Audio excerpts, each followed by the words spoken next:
Horticulture day निमित्त अकोल्यातील doctor Panjabrao Deshmukh कृषी विद्यापीठ येथे 2 दिवसीय शिवार फेरीचं आयोजन करण्यात आलेलं आहे. या शिवार फेरीमध्ये फुलशेती, औषधी वनस्पती इत्यादी वनस्पतीचा फळबाग वगैरे झाला समावेश आहे. आणि या 2 दिवसामध्ये विद्यापीठ कार्यक्षेत्रातल्या विदर्भातील 11ही जिल्ह्यातील शेतकरी विद्यापीठाला भेट देणार आहे. शिवार फेरीचं हे 34वं वर्ष आहे आणि आज या शिवार फेरीच्या पहिल्याच दिवशी अनेक शेतकऱ्यांनी विद्यापीठाला भेट दिली आहे. विद्यापीठाचं तंत्रज्ञान, कृषी क्षेत्रातील नव्या बदलांची ओळख, आधुनिक तंत्रज्ञानमूलक शेती आदी विषयांची शेतकऱ्यांना ओळख होण्यासाठी विद्यापीठ शिवार फेरीचं आयोजन करीत असतं. आणि विद्यापीठ स्थापना दिनाला दरवर्षी या शिवार फेरीचं आयोजन विद्यापीठ करत असतं. 1982 पासून विद्यापीठाचा हा उपक्रम सुरू आहे आणि या वर्षी विद्यापीठाने तयार केलेल्या विविध वाहनांचे स्टॉल देखील शिवार फेरीत लावण्यात आले आहे. आणि यावेळी शेतकऱ्यांना उत्पादकता वाढीसाठी विद्यापीठाने अवलंबलेले उपाय, मृद व जलसंधारणाचे विविध उपाय, नवीन वाहनाची ओळख प्रात्यक्षिकाच्या माध्यमातून करून देण्यात येत आहे. तर आज शिवार फेरीच्या पहिल्याच दिवशी बुलढाणा, वर्धा, गोंदिया आणि भंडारा जिल्ह्यातील शेतकरी शिवार फेरीमध्ये सहभागी झालेले आहेत. आणि आपल्यासोबत बरेच शेतकरी सध्या जुळलेले आहे. आपण त्यांच्याकडून जाणून घेऊया. दादा, काय सांगाल, कितवी शिवार फेरी आहे तुमची? माझी हे 7वी शिवार फेरी आहे आणि आज या ठिकाणी डॉक्टर पंजाबराव देशमुख कृषी विद्यापीठ अकोला येथे जे कुलगुरू आहेत, अतिशय कर्तव्यदक्ष कुलगुरू मी असे पहिल्यांदा पाहिले. डॉक्टर शरद गडाख सर, की ज्यांच्या संकल्पनेतून आज या ठिकाणी हॉर्टिकल्चर डे साजरा करण्यात आलेला आहे. आणि अकोला जिल्ह्यातील आणि इतरही जिल्ह्यातील कास्तकार या ठिकाणी आले. पाणी फाउंडेशनमध्ये सहभागी शेतकरी गट सुद्धा यामध्ये सहभागी झालेले आहेत.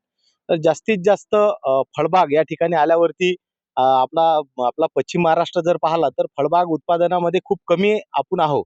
पण आपल्याकडे पाणी पण भरपूर आहे. पण या ठिकाणी आल्यावर आम्हाला समजलं की फळबाग आणि भाजीपाला पिकं जर घेतले तर नक्कीच शेतकऱ्यांच्या घरी आर्थिक क्रांती येऊ शकते. आज या ठिकाणी आम्हाला विविध मान्यवरांचं मार्गदर्शन झालं. त्यामध्ये डॉक्टर शरद गडाख सर आहेत, कुलगुरू सर आहेत आणि खास करून या कार्यक्रमासाठी अकोला जिल्ह्याचे जिल्हा न्यायाधीश शिवाजीराव सर आले. आणि एक न्यायाधीश सुद्धा शेती करू शकतो आणि ते चांगल्या पद्धतीनं, तर आम्ही तर शेतकरीच आहोत. म्हणून आता आम्ही या हॉर्टिकल्चर डेच्या निमित्तानं अशी सगळ्या शेतकऱ्यांनी निश्चय केला की जास्तीत जास्त फळबाग आणि भाजीपाला पिकं घेऊन आपलं आर्थिक विकास कसा होईल, आपलं उत्पन्न कसं वाढेल, हे आम्ही या ठिकाणाहून शिकलो आणि ते आम्ही करणार आहोत. धन्यवाद. कोणत्या कोणत्या तंत्रज्ञानाची माहिती मिळाली आहे तुम्हाला या शिवार फेरीमध्ये? आज विद्यापीठमध्ये जे आपण आता शेतकरी विद्यापीठात येत नाहीये, की विद्यापीठ मध्ये जर शेतकरी आला तर विद्यापीठातून जे शिकील तर तेच आपल्या शेतीमध्ये विकसित करेल.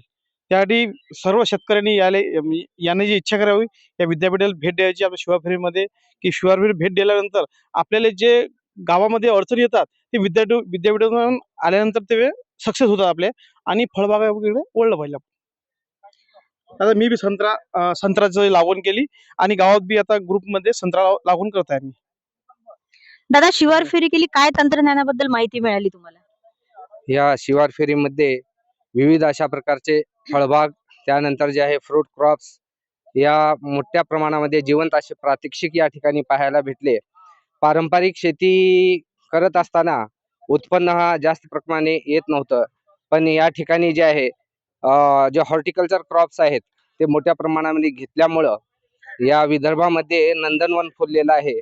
आणि हे डॉक्टर पंजाबराव देशमुख कृषी विद्यापीठ या 4 विद्यापीठाच्या स्पर्धेमध्ये मागे न राहता आज डॉक्टर MPKV राहुरी याच्याची स्पर्धा करत आहे.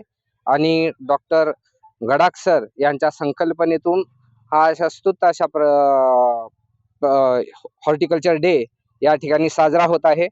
आणि त्याचबरोबर जे राहुरी विद्यापीठाचे सुद्धा कुलगुरू महोदय डॉक्टर VK खर्चे साहेब आणि डॉक्टर गडाख साहेब यांच्या समन्वयाने ही विद्यापीठ पारंपरिक शेती आणि विद्यापीठातील तंत्रविज्ञान यामध्ये काय फरक वाटतो?